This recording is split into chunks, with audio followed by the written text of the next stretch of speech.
নমস্কার বন্ধুরা, তো তোমাদেরকে আমি একটা কথা শেয়ার করতে চাই। তো অনেক দিন থেকে বলবো ভাবছি, তো সময় হয়ে উঠছিল না, তাই তোমাদেরকে বলতে পারিনি।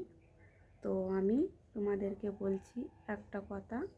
তো তোমরা ভিডিওটা স্কিপ না করে পুরো ভিডিওটা দেখো, তাহলেই বুঝতে পারবে। তো আমার সাথে যেই জিনিসটা হয়েছে তোমাদেরকে বলবো। আমার মতন ছোটোখাটো ইউটিউবার অনেক আছে, তো তাদের উদ্দেশ্যেই বলছি। তো আমি বলছি বলে তোমরা খারাপ ভেবো না, পরে তোমাদের কাজে লাগতে পারে। তো আমার সাথে যেটা হয়েছিল, আমি একটা চ্যানেল খুলেছিলাম, স্টিভ ব্লগ 33K। তো চ্যানেলটা আমার দেখেছো, অনেক ভিউজ হয়েছে, সাবস্ক্রাইব হয়েছে, কমেন্ট হয়েছে, তো ওয়াচ টাইম হয়েছে, হতে হতে আপনি বন্ধ হয়ে গেল।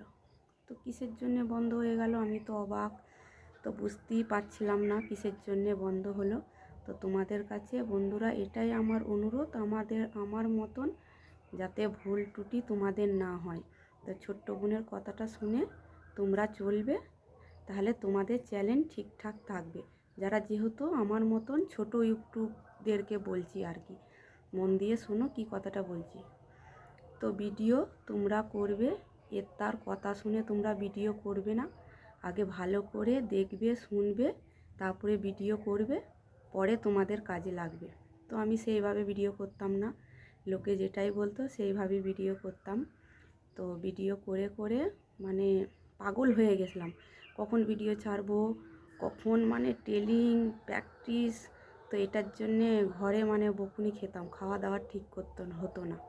তো এত মাথা পুরো পাগলের মতন হয়ে গেছিলো। তো পাগল হয়েও কোনো ফল পেলাম না।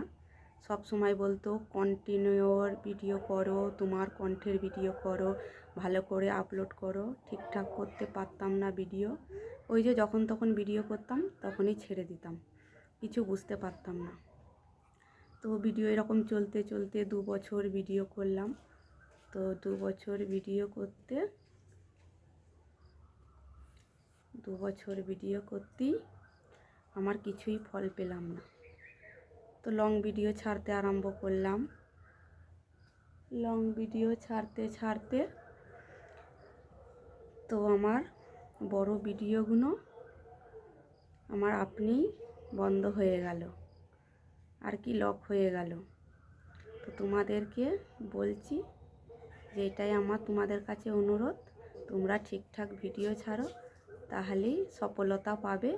তো এই ভিডিওটা এইটুকুনি, দেখা হচ্ছে পরের ভিডিও।